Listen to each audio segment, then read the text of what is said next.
안녕하세요. 사연을 부탁해입니다. 오늘의 사연을 소개하겠습니다. 어느 날 회사를 다녀온 남편이 제게 말했어요. 여보, 충청도 엄마 말이야. 요즘 몸이 좀 안 좋으시다는데 그 논의인가 뭔가? 그것 좀 챙겨서 보내드려. 엄마 말로는 그 논의가 그렇게 좋다고 하더라고. 근데 아무리 좋다고 해도 세상에 만병통치약은 없으니까 엄마한테 잘 물어보고 보내드려. 다행히 엄마가 혈압도 괜찮고 신장도 괜찮으시니까 내일 전화할 때 꼭 말씀드려. 드셔보고 몸이 이상하거나 부작용이 느껴지면 드시는 거 바로 중단하시라고. 남편이 제게 말했어요. 알았어. 내가 확인해보고 보내드릴게. 제가 대답했는데요. 그리고 충청도 본가에 보내면서 경상도 장인 장모님께도 같이 보내드리고 라며 남편이 제게 다시 당부까지 했고 얼마 뒤 시어머님에게 제가 전화를 드렸어요. 어머님, 그이한테 들으니 논의가 좋다고 하셨다면서요? 오늘 사서 바로 보내드릴게요. 라며 시어머님과 한동안 대화를 나눴어요. 그런데 이게 말이죠. 시어머님과 대화를 하고 있노라면 시어머님의 말뜻을 잘 이해하지 못해 진땀을 흘리곤 했었는데요. 그런 시어머님과의 대화 내용을 다음과 같이 간략하게 정리해 보겠습니다. 아유, 아범이 말한겨? 시어머님이 제게 물었어요. 네, 아범 말로는 어머님이 그거 드시고 싶어 하신다고 하더라고요. 아, 그게 말이요. 요 밑에 순이 할매 며느리가 사서 보내줬다는데 아주 괜찮디야. 그게 염증에 좋다나 뭐래나 그렇디야. 네, 어머님, 제가 바로 사서 보낼게요. 아유, 괜찮여. 그거 먹는다고 뭐 얼마나 오래 산다고 그려. 괜찮여. 시어머님이 한사코 거절을 하셨어요. 그동안 시어머님과 대화를 하는 동안 많은 오해가 있었기에 그쯤에서 저는 진땀이 나기 시작했어요. 어머님, 그냥 사서 보낼게요. 그렇게 알고 계세요? 괜찮여. 그거 먹으면 순이 할매보덤 며칠 더 살긴 하겠지만 딱히 뭐가 있겠어. 그거 조금 더 살아서 뭐 한다고 그려? 네? 어머님, 그러니까 사서 보내라는 거죠? 괜찮여. 그거 안 먹고 그냥 순이 할매보다 며칠 빨리 가면 되지 뭐. 네? 아, 알겠어요, 어머님. 사서 보낼게요. 근데 아까 제가 당부드린 거 절대 잊으시면 안 돼요.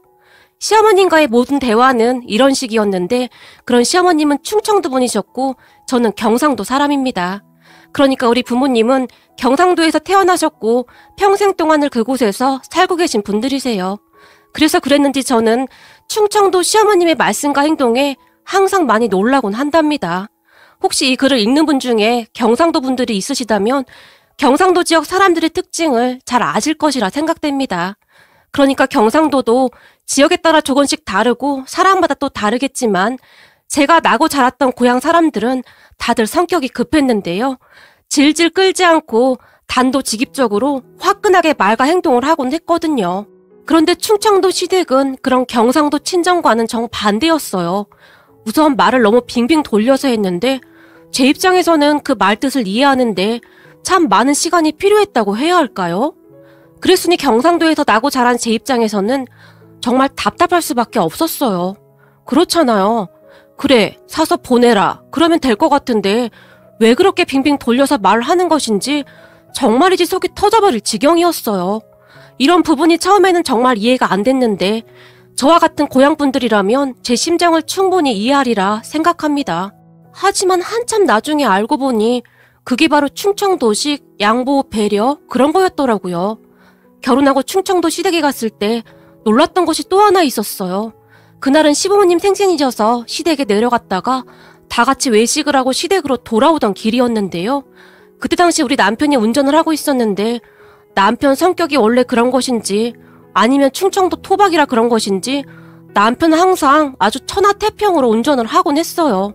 그러니까 급할 게 하나 없다는 듯이 운전을 하곤 해요. 그날도 남편은 아주 천하태평으로 운전을 하고 있었는데 우리 차 뒤를 바짝 쫓아오던 차가 우리 차를 보며 계속 빵빵거리는 겁니다. 사실 남편이 운전하는 걸 성격 급한 제가 보고 있노라면 정말이지 속이 터질 정도였기에 뒷차 운전자의 마음이 약간은 이해가 되기도 했답니다. 아무튼 뒷차 운전자가 우리 보고 빨리 좀 가라는 듯이 계속 빵빵거렸고 그 순간 시어머님이 뭐라고 중얼중얼 거리시더니 갑자기 창문을 열기 시작하셨어요. 그 모습을 보며 제가 깜짝 놀라서 어머님, 요즘 사람들 무서우니까 그냥 상관하지 마세요. 라며 시어머님을 말렸지만 시어머님은 제 말을 들은 척도 하지 않고는 뒷차를 향해 목까지 내밀고는 큰 소리로 아이고 아자씨 그렇게 바쁘면 어제 오지 그랬슈 라는 말을 하는 게 아니겠습니까? 그 말에 제가 그만 빵 터지고 말았는데요. 그렇게 우리 시어머님이 창문을 열고 목까지 내밀고 뭐라고 하자 뒷차 운전자도 그런 시어머님의 말을 들었던 것인지 어이없다는 표정만 지을 뿐 더 이상 빵빵거리지 않더라고요. 그런 모습을 보며 제가 시어머님께 어머님 도대체 그런 말을 어떻게 그렇게 잘하시는 거예요? 라며 제가 큰 소리로 웃으며 물었어요. 뭐요? 그거 우리 동네 파출소 앞에도 큼지막하게 붙어있는 말이요. 충청도 사람들은 다 아는 말이요. 라고 말씀하셨는데 나중에 보니 파출소에 정말로 현수막이 붙어있긴 하더라고요. 그러니까 충청도 사람들은 되도록이면 내 감정을 드러내지 않고 상대방을 제압하는 방법을 아주 잘 알고 있다고 해야 할까요? 아무튼 저런 방법으로 어쩌면 저렇게 상대방이 찍소리도 못하게 하는 것인지 대단할 정도였어요. 하지만 그것뿐만이 아니었는데요. 어느 날은 일이 있어서 남편과 시댁에 갔습니다. 사실 우리 시댁이 소를 키우는 축사를 운영하고 계신데요. 그날 다 같이 둘러앉아 식사를 하며 이런저런 얘기를 하고 있었는데요. 잠시 후 시아버님 휴대폰이 울려댔고 전화를 받은 시아버님이 진지하게 통화를 하시다가는 짜증스럽게 전화를 끊으셨어요. 그런 시아버님에게 제가 아버님 무슨 일 있으세요? 라고 물었어요. 그랬더니 시아버님이 하시는 말씀이 아니 왜 이렇게 말귀를 못 알아먹는겨? 라고 하시더니 우리에게 전화 내용을 조금조금 말씀해 주셨어요. 통화 내용을 대략 정리해보면 이렇습니다. 마을에 무슨 대형 공사가 있었던 모양인데 서울말을 쓰는 젊은 사람이 시아버님께 어르신 1시간 정도 정전이 돼야 하는데 괜찮을까요? 혹시 축사에 피해가 가지 않을까 확인해보라고 해서 연락드렸습니다. 라고 물었다는데 그 말에 시아버님이 1시간이요? 그게 소가 물을 많이 먹어요. 아, 그럼 정전되면 안 된다는 말인 거죠? 저도 보고를 해야 해서요. 아, 그니까 소가 물을 많이 먹는다고요. 네? 그러니까 정전되면 안 된다는 말씀이신 거죠? 아니 선상님 생각해봐요. 소들이 물을 한 드럼씩 먹는디 우리 축사에 지금 소가 몇 마리나 있는 줄 아시는 거유? 아, 그럼 정전되면 안 되겠네요? 아니 생각해봐요. 소가 물을 엄청 먹는디 거기다 소가 엄청 많은디 라고 말을 했고 제가 보기엔 그쯤에서 공사 담당자가 답답해서 속이 터지기 일부 직전이었던 것 같은데요. 아니 소가 물을 많이 먹는 건 알겠는데요. 제가 축사에 대해 잘 몰라서 그럽니다. 그럼 어르신 말씀은 정전되면 안 된다 그 말씀이신 거죠? 아니면 정전 시간을 좀 짧게 잡으면 괜찮은 건지 정전을 하면 아예 안 되는 건지 정확히 말씀을 해주셔야 저도 빨리 보고를 하죠. 정전합니까 맙니까? 공사 관계자가 단도직입적으로 물었다는데요. 그 말에 우리 시아버님이 안 돼요! 라고 말을 했다고 하네요. 그런 시아버님의 말을 들으며 제가 속으로 놀라움을 금치 못했는데요. 아니 그냥 한 번에 안 된다고 하면 되지 왜 말을 그렇게 빙빙 돌릴까 싶은 생각마저 들었거든요. 하지만 시아버님의 말을 들은 남편은 저와 정반대의 반응을 보였는데요. 아니 왜 그렇게 말귀를 못 알아듣는데요? 라고 시아버님에게 말했고 그러게 말이요. 아주 답답한 양반이요. 라며 시아버님이 한숨을 내쉬었어요. 그날 집에 올라가면서 제가 남편에게 아니 아까 말이야 그냥 안 된다고 딱 잘라서 말하면 되지 않아? 왜 그렇게 말을 빙빙 돌리는 거야? 경상도 분이 우리 아빠 같았으면 톡 터져서 쓰러지셨을 거야. 그렇게 딱 잘라서 말하면 상대방이 기분 나쁠 수도 있으니까 충청도식 배려야. 남편이 아무렇지도 않다는 듯이 말했어요. 그랬으니 경상도 출신인 저와 시부모님이 전혀 맞을 수가 없었겠죠. 시부모님은 시부모님대로 그리고 저는 저대로 불만이 쌓여갈 수밖에 없었는데요. 그러던 어느 날 친척 결혼식이 있어서 시부모님이 전날 미리 올라오셔서 우리 집에서 지내시게 되었어요. 오랜만에 시부모님이 올라오셨기에 우리 딴에는 나름 맛있는 음식을 사드리고 싶어서 시어머니께 어머님 소고기 먹으러 갈까요? 라고 제가 물었어요. 그려 아무거나요. 시어머님이 그렇게 대답을 하셨고, 잘 됐네요. 이 근처에 소고기 진짜 맛있는 집이 있는데 거기 가요. 라며 제가 기쁜 마음에 벌떡 일어났는데요. 그런 저를 보던 시어머님이 갑자기 그려. 근데 엊그제 우리 동네 김씨 할매 집에서 큰 잔치가 있지 않았겠냐? 그 집에서 어찌나 크게 잔치를 했는지 소까지 한 마리 잡았지 않았겠냐? 소고기가 아주 야들야들한 게 어찌나 맛있었는지 몰라. 라는 말씀을 하셨고 그 말에 분주하게 움직이던 제가 그대로 딱 멈춰버리고 말았는데요. 네? 아, 거기서 소고기 드셨다고요? 그럼 다른 거 먹을까요? 아니요. 여기 소고기도 맛있겠지 뭐. 괜찮요. 시어머님이 괜찮다는 듯이 말을 하셨어요. 제가 조금 전에도 말씀드렸듯이 저는 경상도 사람입니다. 물론 신혼 초였다면 그런 시어머님의 말을 그냥 고지곧대로 믿었겠죠. 하지만 그쯤에서 저도 나름 시부모님에게 단련이 되어 있었기에 그럼 뭐가 좋을까요? 혹시 드시고 싶은 거 있으세요? 라고 물었어요. 요즘 TV에 보니까 마라탕인가 뭔가가 계속 나오던디. 아니요. 괜찮요. 그냥 소고기 먹으러 가. 라며 시어머님이 다시 말을 하셨어요. 아, 마라탕이요? 제가 마라탕 맛있게 하는 곳 아는데 그럼 거기로 가요. 그려. 그럼 그러던가. 라며 시어머님이 그제서야 몸을 일으키셨어요. 그리고 다음날 결혼식이 끝나고 시부모님이 본가로 내려가시기 위해 짐을 챙기셨는데 문득 친정엄마가 주신 반찬이 생각났어요. 친정엄마가 만들어주신 반찬 중에 콩잎김치라고 있거든요. 이게 경상도에서는 굉장히 유명한데 다른 지역에서는 모르시는 분들이 많더라고요. 우리 시어머님도 처음에는 무슨 콩잎으로 반찬을 하느냐며 이상한 눈으로 바라보셨는데 한번 드셔보시고는 그 맛에 푹 빠지셨고 가끔 가져다 드리면 그렇게 좋아할 수가 없었어요. 그렇게 짐을 챙기시는 시어머님에게 어머님, 친정엄마가 얼마 전에 콩잎김치 보내주셨는데 조금 싸드릴까요? 이번에는 더 맛있게 됐더라고요. 라고 물었어요. 아니요, 괜찮요. 그게 얼마나 된다고 그려. 아니에요. 많이 보내주셔서 괜찮아요. 됐어. 안 싸더니 너 먹으라고 힘들게 만든 것인디 네가 먹어야지. 라며 주섬주섬 나갈 준비를 하셨어요. 그런데 나갈 준비가 다 되었음에도 시어머님이 선뜻 나가지 않으시고 계속해서 집을 두리번거리셨는데요. 그런 시어머님을 보며 문득 제 머릿속을 스치고 지나가는 것이 있었답니다. 네, 맞습니다. 콩잎김치요. 그게 드시고 싶었던 겁니다. 그리고는 문득 남편의 말이 떠올랐죠. 충청도는 무조건 3대판이야. 엄마한테 뭘 물어볼 때 꼭 3번 이상은 물어봐야 해. 그러면 앞으로 감정 상할 일 없을 거야. 라고 남편이 단단히 일러줬거든요. 그렇게 저는 급히 냉장고 문을 열고는 어머님, 이거 보세요. 콩잎김치가 이렇게나 많아요. 제가 조금 담아드릴게요. 가지고 가세요. 제가 급히 빈 그릇통에 담기 시작했어요. 그려? 그럼 좀 싸줘 보던가. 우리 안 싸던 음식 솜씨가 참 좋자녀. 입맛 없을 때 뜨끈뜨끈한 밥에 콩잎김치 올려 먹으면 없던 입맛도 돌아오자녀.